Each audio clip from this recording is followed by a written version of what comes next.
अस्सलामु अलैकुम वरहमतुल्लाहि वबरकातुहू। मोहतरम नाज़रीन, आज आपके सामने इस्लाम के पहले खलीफा प्यारे नबी सल्लल्लाहु अलैहि वसल्लम के ससर हज़रत अबू बकर सिद्दीक़ रज़ियल्लाहु तआला अन्हु के बारे में कुछ बातें अर्ज़ करनी है, क्योंकि जुमादल सानिया यही वो महीना है जिसके 22 तारीख़ को इस्लाम के पहले खलीफा का विसाल हुआ।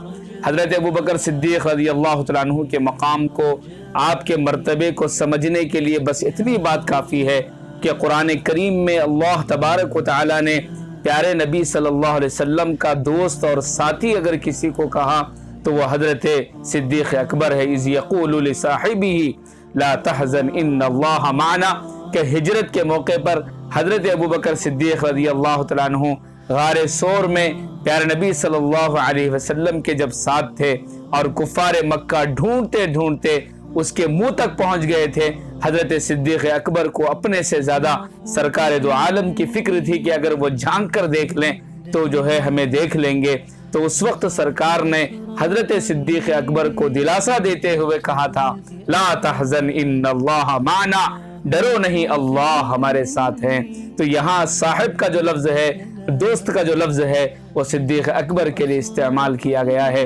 सिद्दीक़ अकबर का मकाम और मर्तबा इतना बुलंद है कि तमाम नबियों के बाद अफ़ज़लुल बशरी बादल अंबियाई बित्तहक़ीक़ हज़रत अबू बकर सिद्दीक़, तमाम नबियों के बाद जो सबसे बड़ी शख्सियत है पूरी यूनिवर्स में, वो सिद्दीक़ अकबर रज़ियल्लाहु तआला अन्हु की ज़ात गिरामी है।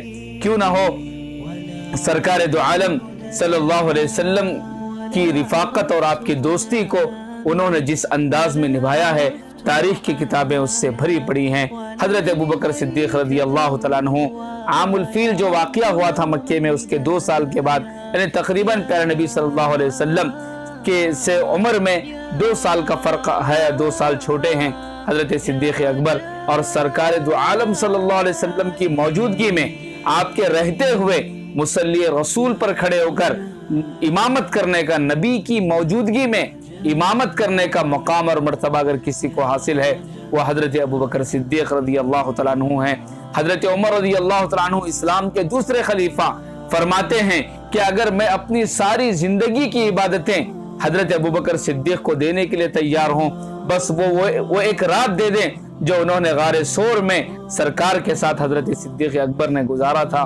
कितनी मोहब्बत और सरकार की कितनी फिक्र है कि जब हिजरत के मौके पर जो है सरकार ने जिस शख्सियत को अपना रफ़ीक़ सफ़र बनाया वो हज़रत सिद्दीक़ अकबर हैं। और गारे सोर में जब पहुंचे हैं तो सरकार को बाहर खड़ा करके खुद अंदर गए, गार की सफाई की, एक एक सुराख को बंद किया, अपने अमामे को और अपने कुर्ते को फाड़कर ताकि कोई मूजी जानवर सरकार को नुकसान ना पहुंचाए, यहाँ तक कि एक सुराख रह गया तो उस पर पैर रखा हज़रत सिद्दीक़ अकबर ने और सरकार को अपने गोद में सुलाया। और एक सांप जो उस सुराख के अंदर था वो सिद्दीक़ अकबर को डसने लगा। सांप के डंक मारने के बावजूद भी हज़रत सिद्दीक़ अकबर ने हरकत नहीं की कहीं सरकार उठ ना जाए। यहाँ तक कि उस दर्द की शिद्दत में जब आपके आंसू सरकार के रुखसार मुबारक पर पड़े, आपने आंख खोलकर देखा, सिद्दीक़ अकबर से वजह पूछी तो आपने जब वजह बयान किया तो सरकार ने अपना लुआब निकालकर उस मकाम पे लगाया जहां सांप डसा था, जिससे आपको शिफा मिली। आप अंदाजा लगाइए, हज़रत अबू बकर वो सहाबी हैं, वो खलीफतुल मुस्लिमीन हैं कि सरकार के बाद आपको खिलाफत के जब अजीम ओहदे पर आप मुतमक्किन हुए, दूसरे ही दिन कारोबार करने के लिए बाहर निकल पड़े।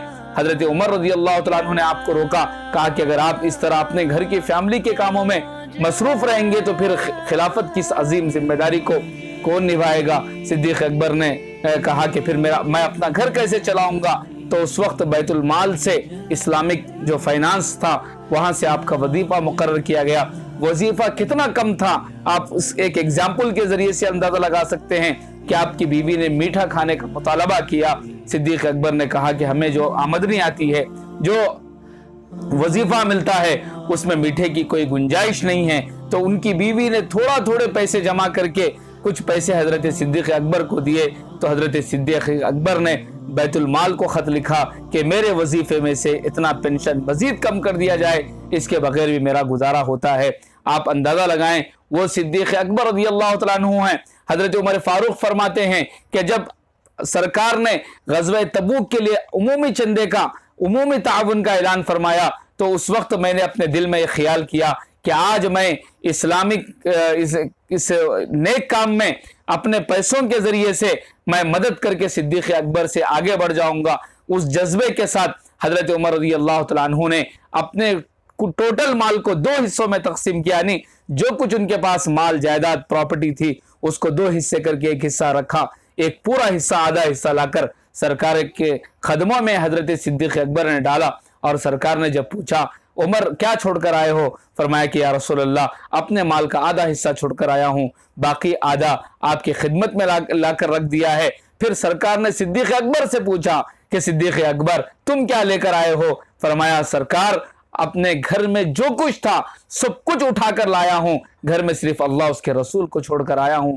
उस वक्त उमर फारूक ने कहा था, मुझे यकीन हो गया कि मैं अमल में सिद्दीक़ अकबर से कभी आगे नहीं बढ़ सकता।